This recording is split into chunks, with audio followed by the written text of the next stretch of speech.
Good morning guys, आप सभी का बहुत बहुत स्वागत है मेरे यूट्यूब चैनल पर।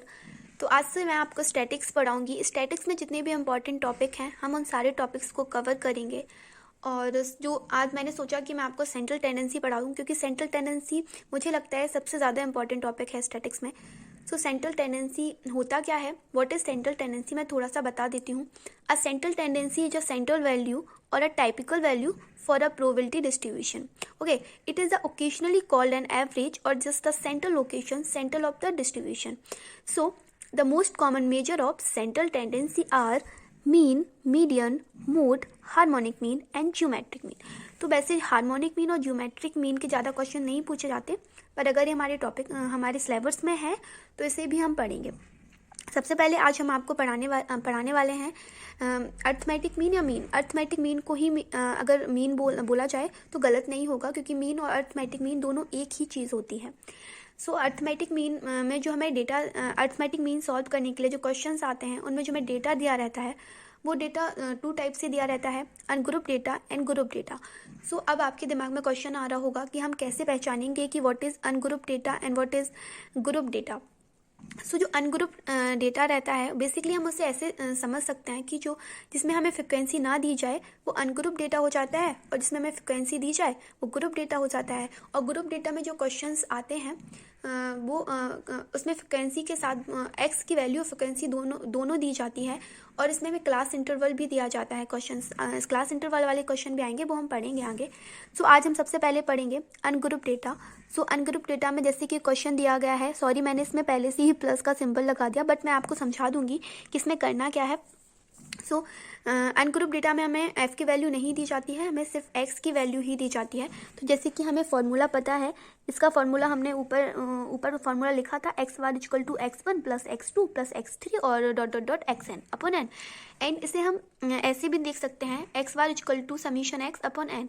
समीशन x का मतलब होता है सम ऑफ ऑब्जर्वेशन एंड एन का मतलब होता है नंबर ऑफ ऑब्जर्वेशन। इसका मतलब कि द सम ऑफ ऑब्जर्वेशन का मतलब होता है जो हमें वैल्यू दी रहती हैं उन सब का हमें सम करना होता है। मतलब जैसे 6.8 दिया है, 6.7, 6.2, 5.3, 5.6, 5.8। हमें इन सब को जोड़ना होगा।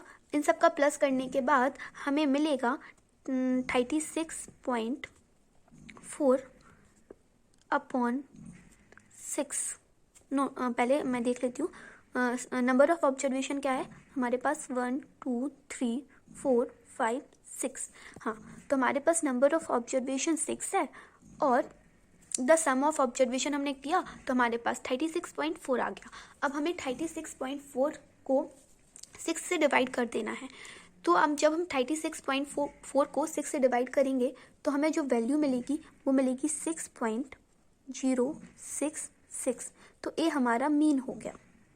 ठीक है, समझ आया? ये हमारा मीन हो गया।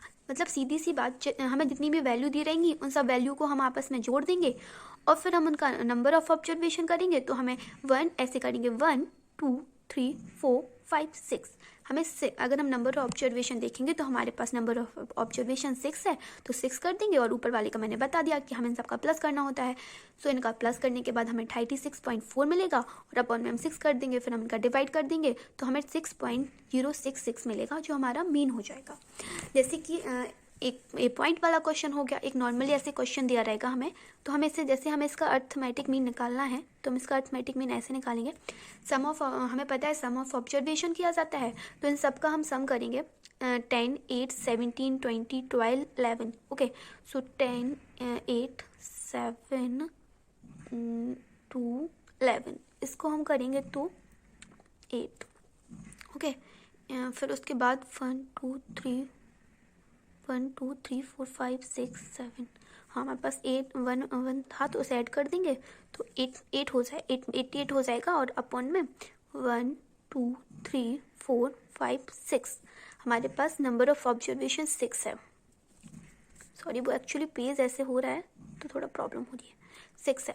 ओके, अब हम 88 को 6 से डिवाइड कर देंगे जैसे हमने पहले किया था। हाँ, 88 को 6 से डिवाइड कर देंगे तो हमें मिल जाएगा, आप भी एक बार डिवाइड करके देख लीजिएगा, अगर मेरी कोई गलती हो तो बता दीजिएगा। 14.66 तो ये हमारा मीन हो जाएगा। ओके, ये हमारा मीन हो जाएगा। अगर आपको क्वेश्चंस में कोई भी प्रॉब्लम है, कोई भी डाउट है, तो प्लीज़ कमेंट सेक्शन में मुझे बताइएगा। और अगर आपको स्टैटिक्स की और वीडियोस चाहिए हैं आगे, तो मैं कंटिन्यू करूँगी। एंड मेरे चैनल को लाइक करना, शेयर करना एंड सब्सक्राइब करना मत भूलेगा। And thanks for watching my channel.